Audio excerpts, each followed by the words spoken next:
नमस्कार दोस्तों। उत्तर प्रदेश की 14 सीटों पर दबाकर वोटिंग हो रही है। छठे चरण में बीजेपी का हाल यह है कि आजमगढ़ सीट पर बीजेपी हारती हुई दिखाई दे रही है। एक तरफा वोटिंग चल रही है। आप ये मानिए कि वोटिंग मशीन में साइकिल के सामने वाले बटन में स्याही ही स्याही दिख रही है। मंत्री मेनका गांधी की सीट सुल्तानपुर पर संघर्ष करती हुई दिखाई दे रही है। प्रतापगढ़ में राजा भैया ने बीजेपी की जीत रोक दी है। भदोही, फूलपुर, मछली शहर जैसी सीटों पर इंडिया कमाल करता हुआ दिख रहा है। 14 में से 12 सीटों पर बीजेपी संघर्ष में है। एक इलाहाबाद की सीट पर बीजेपी मजबूत दिखाई दे रही है। 14 सीटों पर हो रही बंपर वोटिंग आखिर क्या कह रही है? इलाहाबाद, अंबेडकर नगर, भदोही, डुमरियागंज, जौनपुर, लालगंज, मछली शहर, फूलपुर, प्रतापगढ़, श्रावस्ती, सुल्तानपुर, बस्ती, आजमगढ़ में आज की वोटिंग के हिसाब से कौन आगे चल रहा है? उत्तर प्रदेश को गहराई से समझने वाले वरिष्ठ पत्रकार केपी मलिक जी से समझेंगे कि छठे चरण की वोटिंग आखिर क्या कह रही है।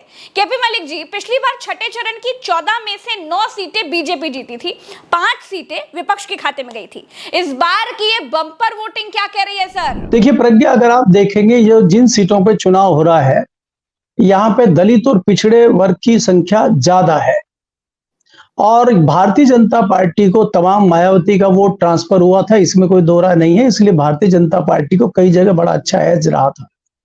इस बार भारतीय जनता पार्टी से जिस प्रकार से संविधान के मुद्दे पे और दूसरे महंगाई के तमाम जो मुद्दे क्षेत्र में चल रहे हैं, ग्राउंड पे चल रहे हैं, उनके मुद्दों से जिस प्रकार से पिछड़ा और दलित विमुख है, वो वोट मुझे भारतीय जनता पार्टी से कटता हुआ नजर आ रहा है।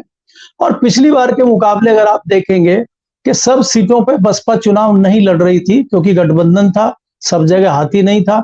तो जहां हाथी नहीं था वहां वो भारतीय जनता पार्टी की तरफ बसपा का मतदाता चला गया था। इस बार हर सीट पर बसपा का कैंडिडेट लड़ रहा है, तो उनके लिए ऑप्शन है। जो भाजपा के साथ नहीं जाना चाहते या सपा के साथ नहीं जाना चाहते, तो वो हाथी के साथ जा सकते हैं। तो बसपा एक तो मुझे बहुत बड़ा फैक्टर लग रही है जो वोट कटवा का काम यहाँ पे कर रही है, उससे भारतीय जनता पार्टी को नुकसान में ज्यादा देख रहा हूं, क्योंकि ये तमाम वोट जो है भारतीय जनता पार्टी का वोट कटता हुआ दिख रहा है। दूसरा, अधिकतर सीटों पर त्रिकोणीय चीजें हैं, जैसे कहीं पे यादव है, मुस्लिम है और पिछड़ा है, तीनों बराबर बराबर हिस्से में है। तो कई सारी सीटें ऐसी हैं कि उस पर आप अगर देखेंगे कि जहां मुस्लिम और यादव मिल जाता है तो वहां समाजवादी पार्टी या गठबंधन बहुत अच्छे तरीके से जीत रहा है। जहां पे जब तक दलित भारतीय जनता पार्टी के साथ नहीं आएगा, स्वर्ण के साथ बैलेंस नहीं होगा, तब तक भारतीय जनता पार्टी को जीतना मुश्किल होगा। तो भारतीय जनता पार्टी के लिए अपनी 9 सीटें बचाना बड़ी चुनौती है। और यहाँ चुनौती बसपा के लिए भी है। जो बसपा पिछली बार 4 सीटें जीतने में कामयाब रही थी, 4 सीटें कामयाब रही थी, इस बार मुझे नहीं लगता कि बसपा एक आध सीट के अलावा कोई अधिक सीट अपनी बचाएगी। इन 4 में से एक भी बचा पाएगी, इस पे भी मुझे थोड़ा संशय है। लेकिन समाजवादी पार्टी कई सीटों पे बहुत अच्छा गेन कर रही है, बहुत अच्छा चुनाव लड़ रही है, या बहुत अच्छा उनको फायदा मिल रहा है ग्राउंड पे जिस तरह की चीजें चल रही हैं। तो उससे मुझे लगता है इन तमाम क्षेत्रों में गठबंधन थोड़ा सा फायदे में रहेगा। और आपको एक बात और ध्यान रखनी चाहिए कि ये खाली उत्तर प्रदेश की 14 ही नहीं, जो आज 58 सीटों पर पूरे देश में चुनाव है, इन 58 में से 40 सीटें भारतीय जनता पार्टी के पास थी और एक सीट भी कांग्रेस के पास नहीं थी 58 सीटों में से।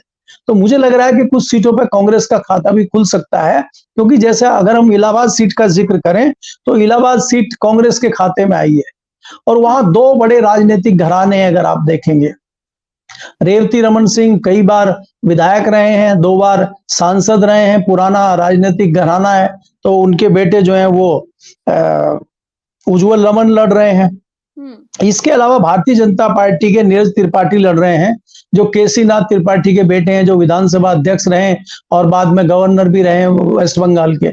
तो ये दोनों राजनीतिक घरानों के लोग वहां पे लड़ रहे हैं और ऐतिहासिक सीट है इलाहाबाद, आप जानते हैं। वहां से तमाम लोग, बड़े बड़े देश के प्रधानमंत्री निकले हैं, चाहे वो लाल बहादुर शास्त्री जी हो, चाहे वीपी सिंह हो, उसके बाद में अमिताभ बच्चन वहां से चुनाव लड़े हैं। तो बड़ी ऐतिहासिक सीट है, तो वहां पे मुकाबला मुझे बड़ा रोचक नजर आ रहा है। और अगर आप फिर हम वही बात करते हैं मुस्लिम और दलित समाज की, तो इसमें मुझे एज थोड़ा सा लगता आ रहा है कि वहां कांग्रेस को एज मिलता हुआ दिखाई दे रहा है और मुझे लगता है कि कांग्रेस के खाते में यहाँ ये सीट जा सकती है। इस पे इलाहाबाद पे मैं ये कह सकता हूँ। दूसरी सीट जो बहुत इंटरेस्टिंग सीट है प्रज्ञा, ये है आजमगढ़ की सीट। क्योंकि आजमगढ़ की सीट देखेंगे, यहाँ पे अखिलेश यादव यहाँ से चुनाव लड़े थे, जीते थे। और उसके बाद बाई इलेक्शन हुआ, उन्होंने इस्तीफा दे दिया था। बाई इलेक्शन हुआ तो भारतीय जनता पार्टी ने जो भोजपुरी के नायक हैं निरहुआ, उनको लाके खड़ा कर दिया था। तो निरहुआ इसलिए जीत गए हो कि बहुत बड़े क्रांतिकारी हैं, बड़े नेता, ऐसा तो था नहीं। तो फिल्मी माहौल में वो और एक जातीय समीकरण बना के वो जीत गए थे, और भाजपा की उस टाइम हवा भी थी, इतना इसमें कोई डाउट नहीं है। तो इस बार वो चीजें मुझे दिखाई नहीं दे रही है। तो भारतीय जनता पार्टी को इस सीट पे भी मैं नुकसान देख रहा हूं, और मुझे लग रहा है कि क्योंकि यहाँ पे अखिलेश के जो चचेरे भाई हैं धर्मेंद्र यादव, वो लड़ रहे हैं, और वो लंबे समय तक सांसद रहे हैं, और उनकी बड़ी अच्छी छवि वहां पे है। हालांकि पिछली बार वो भी हार गए थे, लेकिन इस बार वो चुनाव जीत रहे हैं, मुझे ऐसा लग रहा है जी। तो ये अगर आजमगढ़ की सीट की बात करें तो सर आपके हिसाब से बिल्कुल निकली हुई सीट है?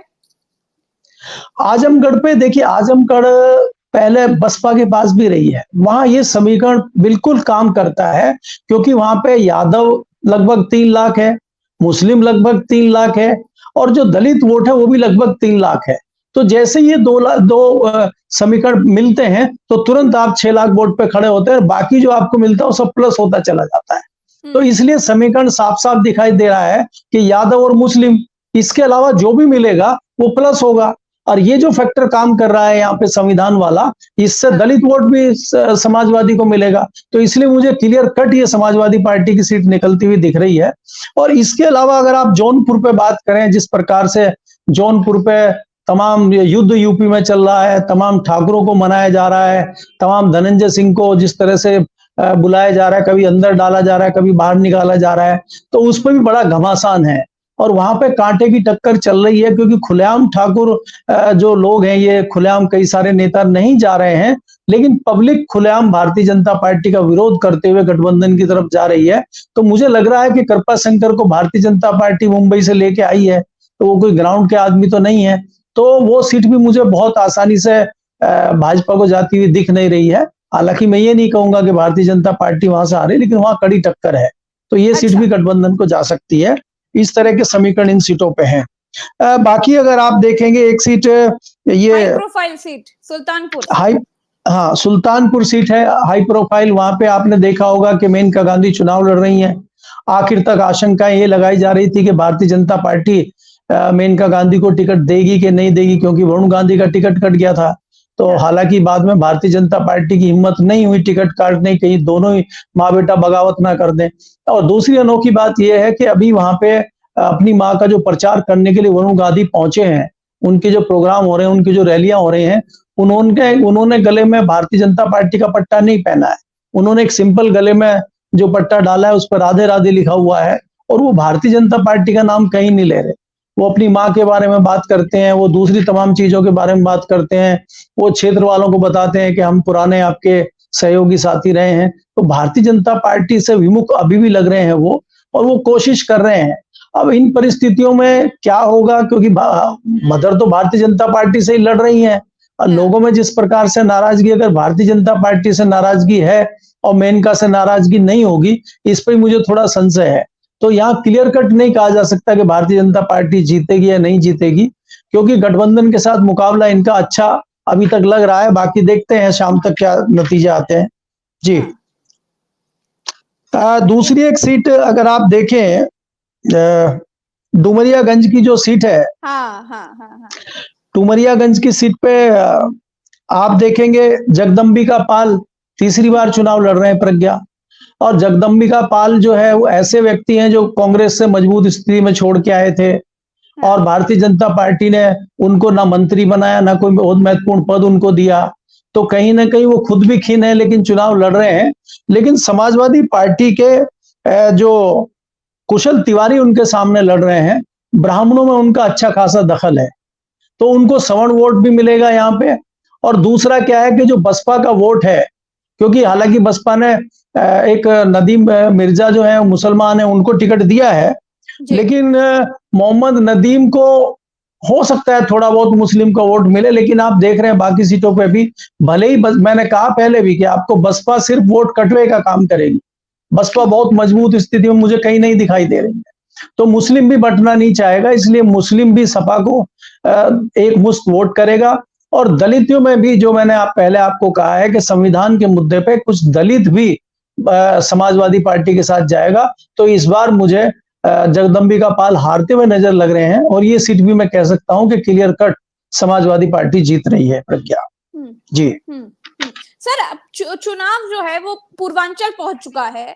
हम एक चीज देख रहे हैं कि पूर्वांचल में मोदी की जबरदस्त एक लहर चला करती थी। पूर्वांचल में मोदी का इम्पैक्ट बहुत ज्यादा होता था।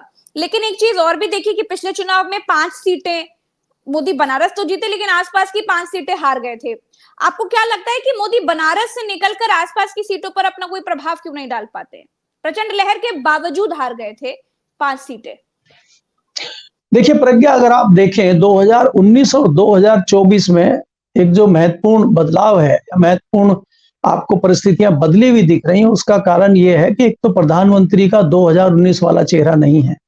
अगर आप प्रधानमंत्री के 19 के भाषण सुने तो एक जोश खरोश दिखता था और लोगों को ये लगता था कि प्रधानमंत्री ने कई सारी चीजें, प्रधानमंत्री की सारी बातों को लोगों ने सिर झुका के स्वीकार किया था।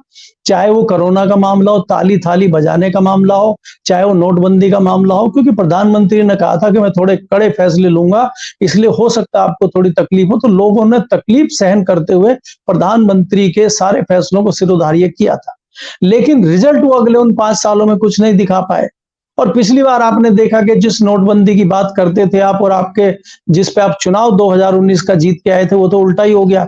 आपने खुद ही कह दिया कि जो काले धन है, काला धन को हम खत्म कर दिया हमने नोटबंदी से। लेकिन एक तरफ आप कह रहे हैं कि काले धन का अडानी अंबानी टेम्पो भर के राहुल गांधी के यहाँ पहुंचा रहे हैं। तो आपने अपनी ही बात को झूठा साबित कर दिया है। इसके अलावा दूसरा महत्वपूर्ण मुद्दा जो आपके उस एरिया में चलता था, उसमें राम मंदिर का मुद्दा चलता था।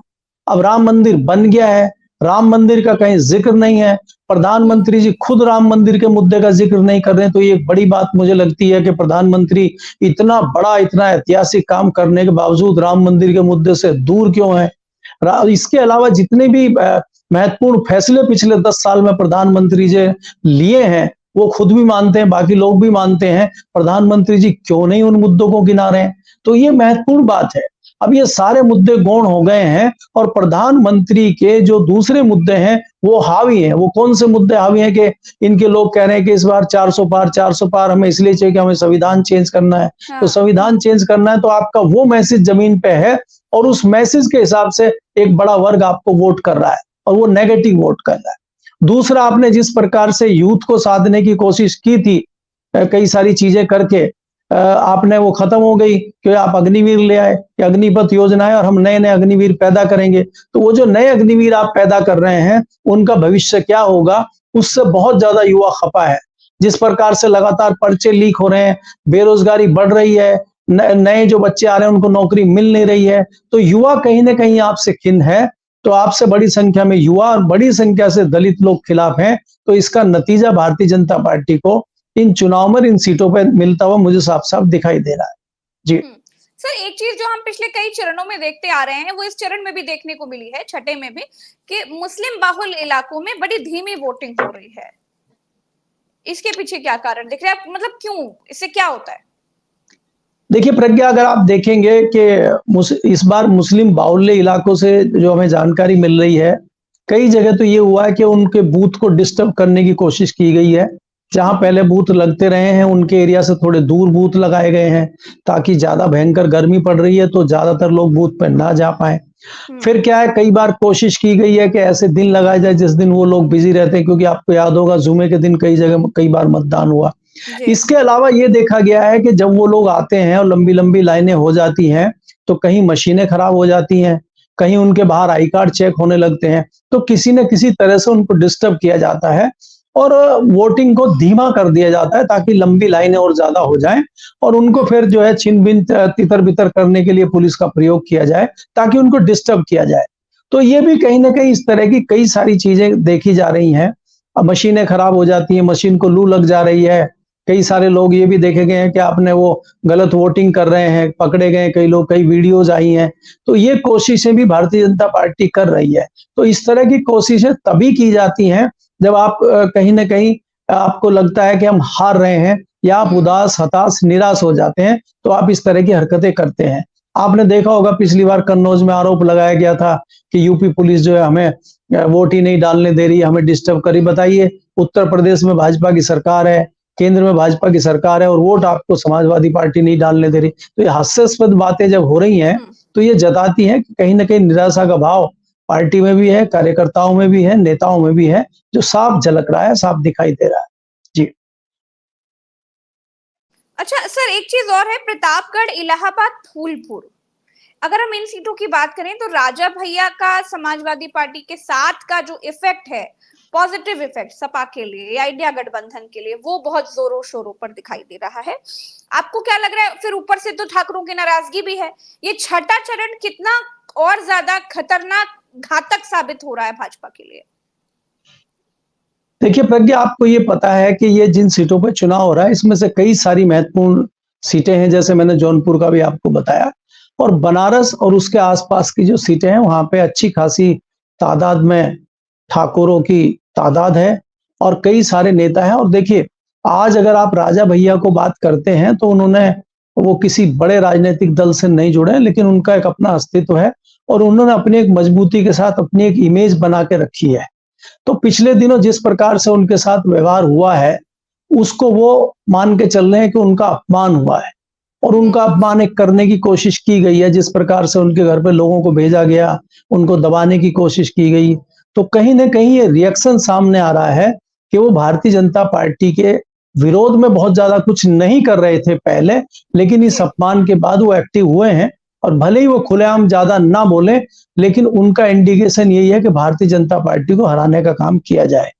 तो ये सारी चीजें आप देख रहे हैं और इससे कहीं ना कहीं भारतीय जनता पार्टी का शीर्ष नेतृत्व भी घबराया हुआ है, क्योंकि भारतीय जनता पार्टी बनारस पे कोई रिस्क नहीं लेना चाहती, क्योंकि बनारस से खुद प्रधानमंत्री जी लड़ रहे हैं और आसपास की जो सीटें होती हैं वो एक दूसरी सीट पर असर जरूर डालती है, ये भी आप जानते हैं। तो इसलिए कहीं ना कहीं, लेकिन वही तो मैं सर बोल रही हूँ कि बनारस तो जीतते हैं, लेकिन आसपास की सीटों पर बहुत खास प्रभाव नहीं डाल पाते मोदी। पिछली बार प्रचंड लहर होने के बावजूद 5 सीटें पूर्वांचल में हारे थे, आसपास की करीब करीब की सीटें। अच्छा सर, एक चीज और मैं जानना चाहूंगी कि लखनऊ की बीजेपी और दिल्ली की बीजेपी के बीच जो टशनबाजी चल रही है, इसका असर इस छठे चरण में कितना देखने को मिलेगा? नहीं देखिए प्रज्ञा, अगर आप पहले, दूसरे, तीसरे चरण में देखें तो बात इतनी खुल के नहीं आई थी। हाँ। जैसे जैसे चरण बढ़ते जा रहे हैं तो अब तो बात खुल के आ गई है और जाहिर हो गया है। जिस प्रकार से बाबा को इग्नोर लगातार किया जा रहा है, चाहे वो इन ठाकुर के मामले में ही आप ले लें, राजा भैया के मामले में ले लें, चाहे आप धनंजय सिंह के मामले में ले लें, चाहे दूसरे जितने तमाम ठाकुर नेता हैं उनके मामले में ले लें, और बाबा खुद उसी समाज से आते हैं, ठाकुर समाज से। बाबा का यूज आप नहीं कर रहे हैं ठाकुरों को साधने के लिए, ठाकुरों को मनाने के लिए, और आप डायरेक्ट उनके घरों में जा रहे हैं, डायरेक्ट उनको बुला रहे हैं, डायरेक्ट उनसे मिल रहे हैं। तो ये जताता है कि उत्तर प्रदेश और दिल्ली में ठनी हुई है, लखनऊ और दिल्ली में ठनी हुई है, और बाबा भी जानते हैं। और अब तो चर्चाएं शुरू हो गई हैं कि हो सकता है बाबा को हटा के राजनाथ सिंह को मुख्यमंत्री बनाया जाए, या और कई लोगों के नाम चल रहे हैं उस तरह से। हालांकि कुछ सिगुफे भी चलाए गए हैं कि जहां इस चरण में चुनाव होने वाला है या अगले चरण में चुनाव होने वाला है, उनके 2-3 सांसदों के नाम दे दो कि इनको भी मुख्यमंत्री बनाया जा रहा है। और उस एरिया में क्या होगा कि उनके एरिया में नाम चलाने से ये होगा, अगर वो सांसद हार रहे होंगे तो लोग इस उम्मीद में जिता दें कि अरे भाई इनका नंबर मुख्यमंत्री में आ सकता है। तो ये फायदा लेने की कोशिश भी भारतीय जनता पार्टी कर रही है। उसी में आप देखेंगे कि जो महाराजगंज के सांसद हैं, उनका नाम क्या, चौधरी जो है वो, उनको बीच में चलाया गया। केंद्रीय मंत्री हैं पंकज चौधरी, उनका नाम चलाया गया कि उनको भी उत्तर प्रदेश का मुख्यमंत्री बनाया जा सकता है, क्योंकि वो 8 बार या 6 बार से लगातार सांसद हैं। तो इस बार उनकी उम्मीद ये हो रही है कि मंत्री बनने के बाद लोगों की उम्मीदों पे वो खरे नहीं उतरे हैं, क्योंकि मंत्री बन गए तो लोगों की ज्यादा इच्छाएं हो गई, वो पूरी नहीं कर पाए, तो उनकी एंटी कॉम्बेंसी बहुत है। ब्रिजभूषण तो भूल जाते हैं, ब्रिजभूषण शरण सिंह तो योगी आदित्यनाथ का नाम भूलकर AK शर्मा का नाम ले लेते हैं। माननीय मुख्यमंत्री, यशस्वी मुख्यमंत्री AK शर्मा। नहीं, देखिए ब्रिजभूषण सिंह हो चाहे आपके टैनी साहब हो, ये तो पहले ही घोषित कर चुके हैं कि हमारे नेता अमित शाह हैं और हमें योगी जी से कोई लेना देना नहीं है। और ये जानबूझ के ब्रिजभूषण द्वारा इस तरह की चीजें बोली गई हैं। उससे पहले भी ब्रिजभूषण ने कहा था, जब एक पत्रकार ने पूछा था कि आपके नेता कौन है या आपका मुख्यमंत्री कौन है, तो उन्होंने कहा नहीं हम दिल्ली वहां करते हैं, हमारा यूपी में। 2 बार उसने पूछा। फिर आप जो मंच पे जानबूझ के बोलते हैं यशस्वी मुख्यमंत्री, आप AK शर्मा को बता रहे हैं। तो ये जानबूझ के इस तरह की हवाएं चलाई जा रही है कि एक लोगों में थोड़ा डिस्टर्ब हो और इनको इनको थोड़ा और ज्यादा अपमानित किया जा सके। जैसा अगर आप देखेंगे दिल्ली में जो पिछले दिनों नड्डा जी से एक इंटरव्यू दिलाया गया इंडियन एक्सप्रेस को कि हमें जी। आरएसएस की जरूरत ही नहीं है, और हमें पता ये चल रहा है कि आरएसएस पहले आपको नकार चुकी है। जब आप आरएसएस से मिलने के लिए नागपुर में रात भर रुकते हैं और आरएसएस आपसे नहीं मिलती है, तो आरएसएस को आप बाहर आके ये कह रहे हैं कि नहीं नहीं हमें इनसे मिलना ही नहीं, हमें इनकी जरूरत ही नहीं है, तो आप तो जेब में डाल रहे हैं। तो लोगों को समझाना चाह रहे हैं कि हमें आरएसएस की जरूरत नहीं है, आरएसएस कह रही हमें आपकी जरूरत नहीं है। तो ये जो तल्खी या जो चीजें अंदर छुपी हुई थी अभी तक, वो अब बाहर आ चुकी हैं। अब धरातल पे इन चीजों का कितना असर होता है ये देखना होगा। जी। तो सर आरएसएस का कुछ अभी तक मामला सुलट नहीं पाया है, छठे चरण तक भी कोशिशें बड़ी हो रही हैं, लेकिन हम देख रहे हैं आरएसएस जितनी दूरी बना रही है उतनी दूरी तो वोटरों ने भी नहीं बनाई है। आरएसएस ने तो बहुत दूरी बना ली है सर, पोलिंग बूथ में कोई उत्साह दिखाई नहीं दे रहा है। देखिए प्रज्ञा, अगर आप देखें इन्होंने कोशिश ये की है कि जिस प्रकार से हमने तमाम संगठनों को दबा लिया है, तमाम दूसरे विपक्षी दल की कुछ पार्टियों को दबा लिया है, उसी तरह से हम आरएसएस को भी दबा लें। आरएसएस बहुत पुराना और बहुत महत्वपूर्ण संगठन है, और एक हिसाब से देखा जाए आरएसएस बीजेपी से सुपर संगठन है और बीजेपी उसके अंडर आती है। ये जितने इनके 25-26 संगठन हैं उनमें से एक बीजेपी है, क्योंकि इनकी अलग अलग वर्गों के अलग अलग संगठन हैं। अब जैसे आप देखेंगे कि इनका किसान संघ है, वो किसानों की चीजें देखता है, मजदूर संघ है वो मजदूरों की देखता है, सेवा भारती है वो ऐसे क्षेत्रों में जाता है जिन लोगों को सेवा की आवश्यकता है, वनवासी कल्याण केंद्र है वो जो वनों में लोग रहते हैं उनकी सेवा करने के लिए काम करता है। भारतीय जनता पार्टी सियासत में काम करती है तो वो एक आरएसएस की विंग भर है। इनका अगर आप करेंगे कि सब ये आरएसएस इनकी माँ है या आरएसएस इनका बाप है और ये उनके बच्चे हैं, तो इनको घमंड ज्यादा हो गया, इसलिए समझ रहे हैं कि आरएसएस कुछ नहीं है। जैसे क्या हो कि बच्चा जवान हो जाए और बाप बूढ़ा हो जाए, तो आप बच्चा सोचने लगे कि जो हूं मैं ही हूं और ये तो बहुत छोटे हैं मेरे से, तो उनको इग्नोर करना शुरू कर दे।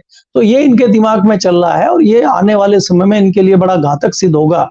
और जैसा कि मैं पहले भी कहता हूं कि अगर पहली तारीख को इसी तरह की स्थिति चलेंगी और इनको वोटिंग उस तरह की कम होती है और भारतीय जनता पार्टी को बहुमत की जरूरत पड़ती है और भारतीय जनता पार्टी को पूर्ण बहुमत नहीं आता है, तो वहां महत्वपूर्ण भूमिका आरएसएस की ही होगी। वहां मोदी जी कुछ नहीं कर पाएंगे, क्योंकि आरएसएस के बिना सरकार बनना या आरएसएस के बिना भारतीय जनता पार्टी में कुछ भी होना आज भी बहुत मुश्किल है, क्योंकि अभी वो दिन आया नहीं है कि सब चीजें कंट्रोल मोदी जी कर लें, आरएसएस को भी कर लें। कोशिश जरूर कर रहे हैं लेकिन अभी तक कर नहीं पाए। जी सर, मोदी जी तो ये कहते हैं कि उनको वो जो है जब तक अपना काम पूरा नहीं कर लेंगे तब तक भगवान भी उनको नहीं पूछेगा, ये बात वो जानते हैं। मतलब भगवान से भी जब डायरेक्ट कांटेक्ट है, खुद विष्णु के अवतार हैं, तो फिर आरएसएस की क्या जरूरत होगी सर? देखो प्रज्ञा, अगर आप उनसे पिछला 1 महीने से उनके रोज रोज के भाषण सुनेंगे तो रोज नई बात निकाल के लेके आते हैं। और पिछले दिनों से उनको ये हो गया है कि मैं अवतरित हुआ हूँ पृथ्वी पे, इस धरती का उद्धार करने के लिए वो अवतरित हुए हैं। हाँ, भगवान के दूत होने का मतलब यही होता है कि भगवान ने आपको दूत बना के भेजा है। आप कोई प्राणी मात्र नहीं है, आप कोई दूसरे जैसे मानव या व्यक्ति हैं वो नहीं है, आप इंसान नहीं है, आप देवदूत हैं। और देवदूत को भगवान ने भेजा है कि जाइए पृथ्वी पर राक्षस राज ज्यादा बढ़ गया है, उनको खत्म करके आप आइए। तो जब तक ये एक एक राक्षस को नहीं मिटा देंगे तब तक ये वापस नहीं जाएंगे। अब जैसे इन्होंने आसाम के राक्षसों को निपटा दिया, जैसे इन्होंने महाराष्ट्र के राक्षसों को निपटा दिया, है ना। तो जितने राक्षस हैं ये मतलब सियासी राक्षसों की बात कर रहा हूँ, बाकी राक्षसों को इन्होंने कुछ कहा नहीं है। तो जो सियासी राक्षस हैं उनको सबको खत्म करके तब जाएंगे। हाँ, तो वो खत्म करना ही हो, इनके तरीके से खत्म करना वही है उसको, और जान से थोड़ी मारेंगे ये। तो ये खत्म कर रहे हैं, इसीलिए इनको आधुनिक युग की वॉशिंग मशीन दी गई है। तो उस आधुनिक युग की वॉशिंग मशीन के हिसाब से ये उस सारा जो तमाम राक्षसवाद है उसको खत्म करके, और जैसे इनका काम खत्म होगा तभी इनकी मुक्ति होगी पृथ्वी से, और तभी ये पृथ्वी को छोड़ेंगे। और ये तो उसी तरह से जाएंगे जैसे बाकी भगवान लोग जाते हैं, चाहे वो श्री कृष्ण हो, चाहे वो भगवान हो, और चाहे उस ये श्री राम हो, चाहे बाकी लोग जितने जो महापुरुष लोग हुए हैं जो धरती पर जिन्होंने सुधार के लिए अवतरित हुए थे, उसी प्रकार से ये जाएंगे। ये तो इसमें क्या है, भगवान का रूप हो चुके हैं।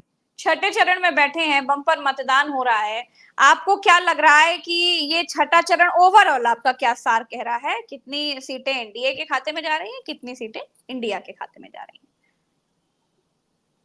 क्या टोटल सीटों की आप बात कर रहे हैं, क्या मैं यूपी की 14, बात? उत्तर प्रदेश की 14 की बात कर रही हूँ। देखिए, उत्तर प्रदेश में जैसा कि हमने पहले भी कहा प्रज्ञा, इन 14 सीटों में से 9 सीटें भारतीय जनता पार्टी के पास थी, 4 बसपा के पास थी, 1 सपा के पास थी। इस बार सबसे पहले तो मुझे नुकसान होता हुआ दिखाई दे रहा है कि बसपा को मुझे कोई सीट साफ तौर पे मिलती हुई दिखाई दे नहीं रही है। इस जी। तरह का ट्रायंगल का चुनाव हो रहा है और ज्यादातर जगह टक्कर जो है वो गठबंधन और भारतीय जनता पार्टी की है। भारतीय जनता पार्टी भी अपनी 9 की 9 सीटें बचाने में बरकरार, इन सीटों को बरकरार रख पाएगी, मुझे इस पे भी थोड़ा संशय है। तो मुझे यहाँ समाजवादी पार्टी और गठबंधन की सीटें बढ़ती हुई नजर आ रही हैं। कुछ सीटों पर हमने पीछे चर्चा भी की है। तो बाकी तो जैसे जैसे वोटिंग तो छठे का चरण में टाइम बढ़ता जाएगा, इंडिया गठबंधन को या फिर एनडीए को? छठे नहीं नहीं इंडिया गठबंधन को एज है, क्योंकि भारतीय जनता पार्टी की जो 9 सीटें हैं वो 9 सीटें बरकरार नहीं रख पा रही है। उसमें से मुझे लगता है 9 से घट के 4 या 5 पे भारतीय जनता पार्टी आराम से आ जाएगी। जी, चलिए बहुत बहुत शुक्रिया केपी मलिक सर, बहुत बहुत आभार सभी दर्शकों का, आपने समय निकाला इतने बिजी शेड्यूल में से, शुक्रिया। और आज की जो वोटिंग हो रही है, ये बम्पर वोटिंग क्या कहती है, छठे चरण में क्या मुद्दे होने वाले हैं, ये छठा चरण किसके लिए फायदेमंद होने वाला है, इंडिया के लिए या एनडीए के लिए, ये सब कुछ समझ रहे थे, राज्यवार सीटवार भी समझ रहे थे, केपी मलिक सर ने समझाया। हम फिर मिलेंगे नई चर्चा में, अभी के लिए दीजिए इजाजत, नमस्कार, जय हिंद। जुड़े रहिए हमारे साथ, चैनल को सब्सक्राइब करना मत भूलिएगा।